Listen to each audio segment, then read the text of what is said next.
When you actually have self-esteem and self-worth, your value is held within.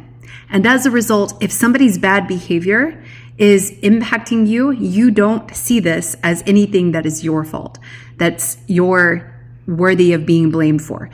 People's bad behavior is on them. If they can't show up to a relationship and meet you halfway or deliver on their promises or have integrity and all of that, then that says nothing about you.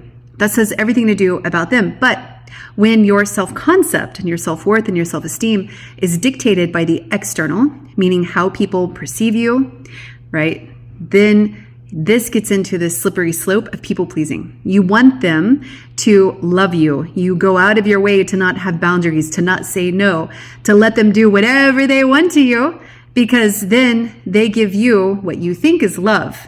It's an exchange, but it's not love. This also makes you susceptible to gaslighting and manipulation, because if somebody is putting a carrot in front of your face saying, well, I would love you more if you were just more attractive, or if you just did this, narcissistic abuse does this quite a bit, but it's not exclusive to narcissists. What happens is that you then become a mold of what this other person wants, but they secretly lose respect for you all the same.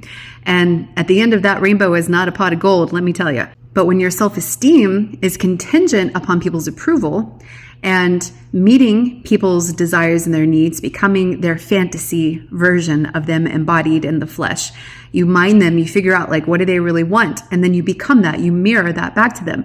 And you think that this provides relationship safety, but it doesn't. It actually ensnares you in toxic patterns that keep you indebted and enslaved in something you call love, that is actually more like codependency or toxic shadow love. So when you really begin to love yourself, what happens is that self-concept is held within here.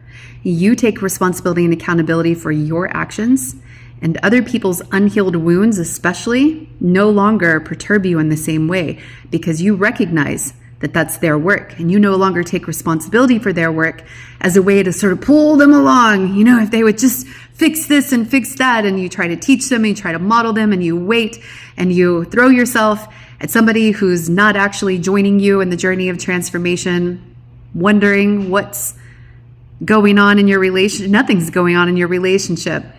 That's the truth. Your relationship is built on an illusion like that.